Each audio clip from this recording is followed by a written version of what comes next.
these is as you go through them, it's marking time that we're getting through this, right? One day at a time. Thanks for coming. Thanks for being there to learn for your kids. I really appreciate it. So today we're going to be talking about the mini lesson is what gets a capital letter. Before we start on that part, I just want to say that maybe I should have said before, mini lessons, I just want to let you know, in a regular classroom setting would be the kids would have their journal writing time, and then as the teacher was going around that day in real time, she would notice some issues that a couple of the kids are having, one child's having, and that's where she would get her mini lesson material. So it would be based on actual writing from that day. At the end of the writing journal time, they would come up and have the mini lesson. And she might have one child use for an example, and she would always have 2 praises and a push. Start by praising 2 specific things about their work, and then the push would be something, a skill they could work on. So this on the Conventions of Writing Developmental Scale, which was attached to the initial video, it's level 7 conventional, uses more complex and varied sentence structure, capitalizes beginning word in sentence, uses lowercase cases appropriately. So this is a really common thing that kids will use uppercase for everything.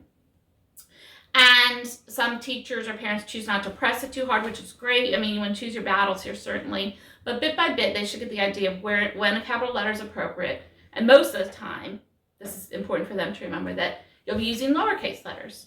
This is just a little plug from me. If you have younger children, or if you're going to have younger children or grandkids or whatever down the road, that I really suggest that you start them with magnetic letters, bathtub letters, all sorts of things like that that are lowercase. Often we see people marketed towards uppercase letters all the way, but they're going to use lowercase letters so much more than they will ever use uppercase letters. The draw, I think, with uppercase letters is they're straight lines and maybe easier to write. But really, if they can start with lowercase letters, they're totally ahead of the game. So I'm using an example from my daughter's writing. Again, I'll just say that I prefer when the adult writing is right underneath the actual writing, so they can line up 1-to-1, kind of this is what that word is. But this is how some teachers choose to use it. This was in her school, that's fine. So you look at this writing and you say, what could be some issues this child would work on next, and spacing is certainly an issue, but today what we're going to say is she would be working on when to use capital letters. Me and Zoe are having a bad hair day. We like it. I love that. So I made this chart, what gets a capital letter chart, making a lowercase into uppercase letters, just some examples. Names of people, names of places, first word in a sentence, days of the week and months of the year. You can find something like this on Pinterest. I will attach it to this. You're welcome to print it out, use it as an example, but the best way, again, is for you and your child to draw a chart like this and put it in the back of their journal, fold it, put it in for what gets capital letter. You might even use a tab so they can use it for a reference. All right, then we go to modeling some writing. I wrote out a sentence. Today, you read it together. Today is the 3rd Monday in April.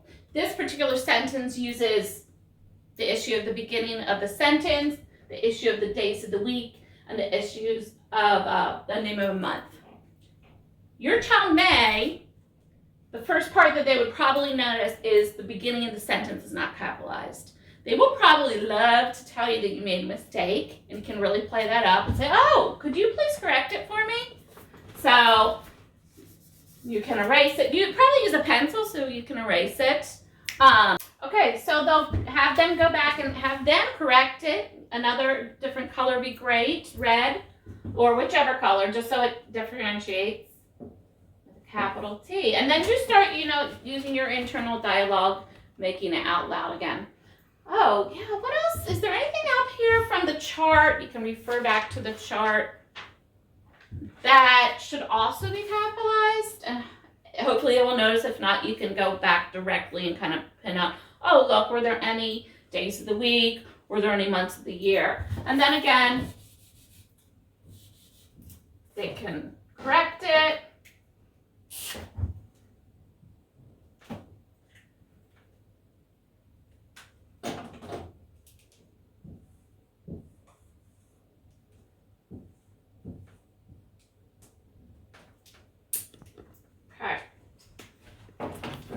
Okay, and then you want to do another sentence that addresses the names of people and places. Okay, so you could write, Parker went to North Museum.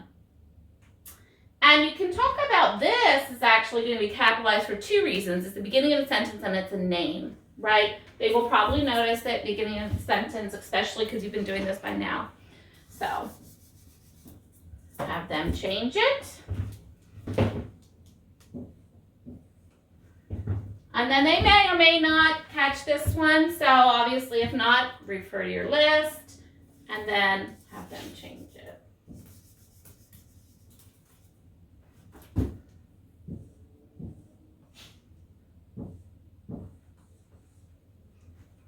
So important things to talk about are almost always you're going to be using lowercase letters. And that's kind of one thing to kind of get in their mind all the time. This is going to take a lot of practice. Have them practice it in their writing. It's going to take a lot of reminders, and that's okay. Don't dwell on it or harp on it. Just kind of, oh, remember to use our lowercase letters. So thank you so much for tuning in. Stay calm, stay safe. Remember to laugh with your kids, and thank you for doing this. They will remember it.